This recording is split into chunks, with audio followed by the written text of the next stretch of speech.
Greetings and welcome, friends. We have been proving geometric relationships, or maybe some of us have. We're all going to be trying real hard, though. Proofs are a tricky thing, friends, and it'll take a little bit of time for us to get used to. So don't you fret. I'm here. I'll hold your hand through this whole actually, I will not hold your hand. But mathematically, metaphorically, I'm here to help you out. So don't you worry. We're on page 111, Big Ideas Geometry book. Here it says, identify the pairs of congruent angles in the figures. We're only looking at one of these. Explain how you know they are congruent. Okay, wow. So, good stuff, good stuff. I'm pumped. So looking at this, I think we'll have some angles that we'll be able to look at, I'm guessing. We'll have some things that we'll be able to consider. It's going to be great. Are you pumped? I'm pumped, guys. So, here we go. Angles that are congruent. All right, so I've got angle NMS is congruent to angle PSQ. That looks like easy enough, right? Right? You guys agree? Why is that true? Question. And oh, you got me, man. You've always got my back, Isaiah. Thank you. Thank you. Always making my videos better. MSN is congruent to angle PSQ. Thank you, with the save. And the reason is def of Cong. If their measures are equal, then the angles are congruent. I think that's a sufficient explanation. All right. Does anyone see another set? Actually, let me even label these. I'll label those with maybe this color here. So this angle and this angle. What do we see? Yeah.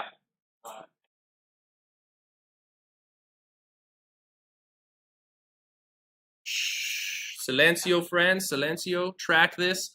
So NSP and QSR. I like it. Now, this one's tricky. These ones are complementary to the same angle. Does anyone remember what that theorem was called, postulate was called? Is that the right? Let's see. What was that? Complementary to the same, congruent complements theorem.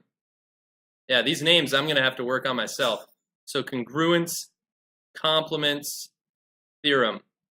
Yeah, that's not one that shows up an awful lot. But if in doubt, if you didn't know it, you could always just reprove it on a test.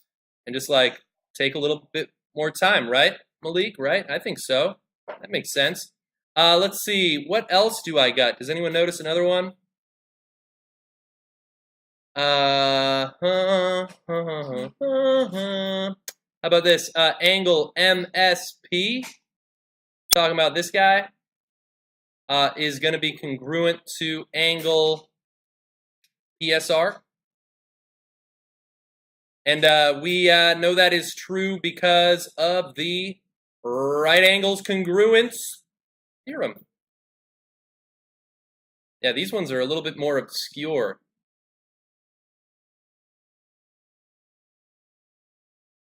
And it's been like, I think it's been over 8 years since I taught geometry, friends, but it's good to be here. Man, remembering all these theorems, coming back to me. It's good stuff. Let's see. Did I hit all of them? I think so.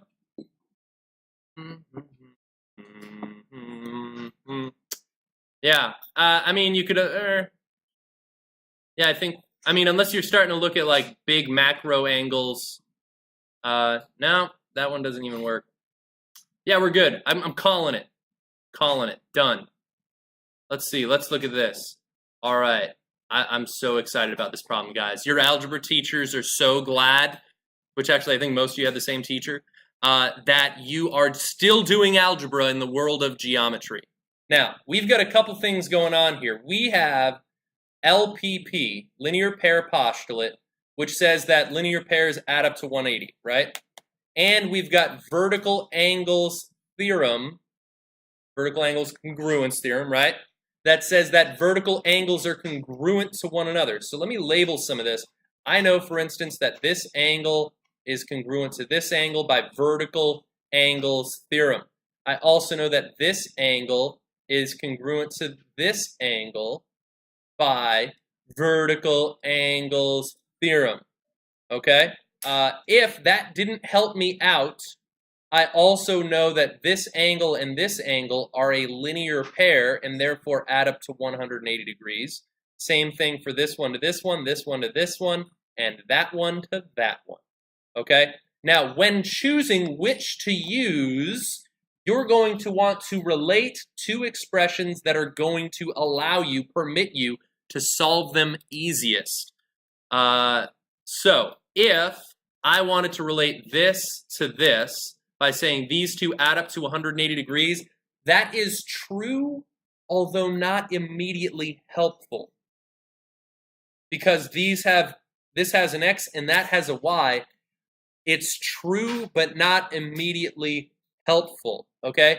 I could also compare this one to that one by a linear pair and say that those two add up to 180. That is true, not immediately helpful. If I had both of those facts together, I could solve a system of equations, but I'm making way more work for myself. So, instead, when possible, relate your x to your x and your y to your y, okay? That's what we're going to try to do here, friends.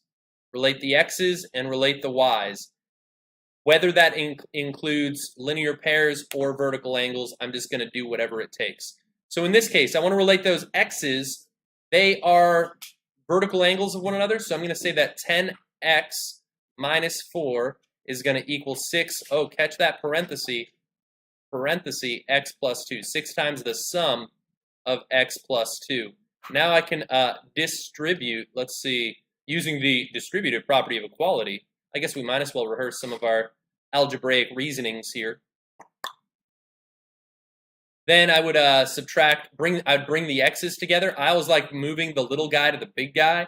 Not that you could subtract 10x from both sides, but I like to have a positive number of x's. So I'd have 4x minus 4 is equal to 12 because these canceled out. The reason that was true, subtraction property of equality. Wow, guys, good stuff. Let's see, then I'd add 4 to both sides. Did I mention this question? One like it will be on the test tomorrow, the last question of the test. It's going to be great. Look out, friends. I know my internet friends wish they could be taking the test with us tomorrow, but alas, I'm not going to publish my tests online. So, why not? Sorry. So let's see, I get x equals 4. I'm half done. What? Okay, let's set up this other equation.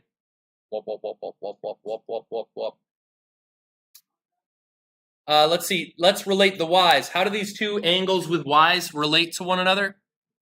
Those two measurements are going to do what to each other? How do they relate? They are equal to each other because of the vertical angles theorem. If they were a linear pair, I would not set them equal to each other. I would say that they add to 180. Okay, so don't just like arbitrarily just be like, I don't know, I'll set these things equal, I'll add these to 180. No, you want to like make sure you know what you're doing. So let's do this. I will have 18y minus 18 is equal to 16y.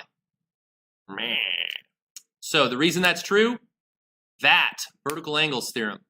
Vertical angles are congruent, and then def of Cong, their measures will be equal. Let's bring the y's together. I've got some choices here. Normally I move the little guy to the big guy, but in this case, I'm going to break my rule because I want to do this in fewer steps. Let's see, negative 18 equals negative 2e. And negative 2 is being multiplied by y, divide both sides by negative dose. Is the algebra coming back to you guys? Man, it's been all summer long, and you're like, I can't wait to do algebra. I'm so happy to be back. The minus signs cancel out. 18 divided by 2 is nueve. Looks like we're done, friends. Chop, chop. All right, one more beast problem. You guys ready for the proof? Are you guys ready for the proof? You got to prove it to me that you're ready. No, okay. Let's do this proof. It says copy and complete the 2-column proof. Man, I'm so good at this. I just copied and completed it. Well, I didn't complete it yet, but I copied it. All right, question 18. Here we go. We've got this sketch. We've got a diagram. If you don't have a diagram, draw the diagram, right? In this case, they would have had to give us more information to draw this diagram. It says angle ABD is a right angle. ABD, right angle, right there. So label your diagram as you prove each statement. Angle CBE is a right angle. CBE is a right angle. Let's see. I'm kind of like, I don't know. I don't know how to draw a box at that angle. I don't know. That'll do, I guess. I'm sorry. They want us to prove that ABC is congruent to DBE. So ABC, you guys can all visualize which angle that is? Yep. I was just taking a sip of water. I was trying to fill time there.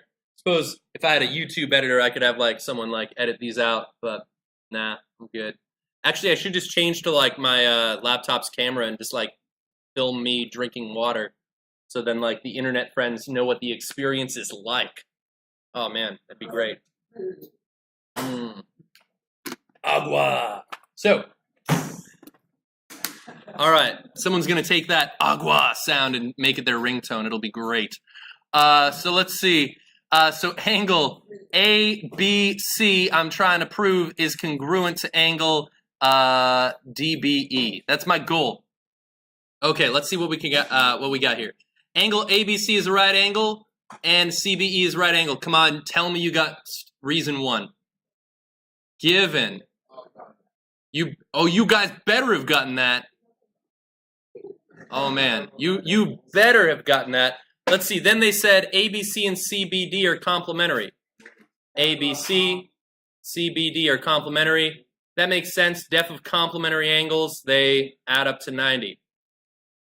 Then they said this, DB and CBD are complementary. Why do you think that's true? Yeah, I'm going to just put ditto marks. Check out that. Who's the efficiently lazy person now? I am. I do the least work for the most output. That's the trick. That's how you win at life, friends. And let's see. Wow. Now they're saying angle ABC is congruent to angle DBE. This is one that I would have to look this up in the book. But it is, they are both, notice this, they are both complementary to the same angle. Therefore, they must be congruent because there's only one number that I could add to this measure that would equal 90. There's not like two separate numbers that add to CBD, the measure of, that would equal 90. So they gotta be the same. They gotta equal each other, and therefore the angles are congruent. The thing we called that was congruent complements. I think my writing's gotten better over the last few weeks. I'm happy. Theorem. All right, congruent complements theorem. Not bad, not too shabby. All right, here we go. And then a flow chart. Tell you what, I'm gonna, for sake of time on this video, so we get time to review, watch how fast I'm gonna do this flow chart. Bam. Aren't I amazing?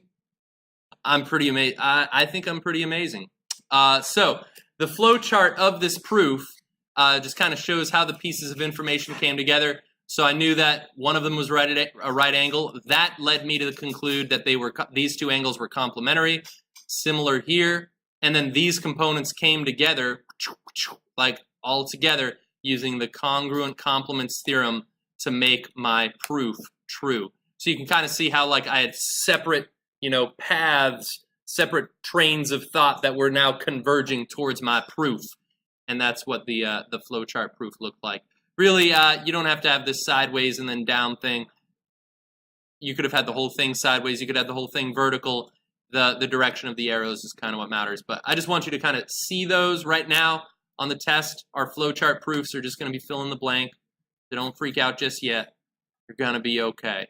You're going to be okay. All right, well, thanks for watching, Internet friends. I hope you also review for your test if it exists, maybe. Have a great day. Bye-bye.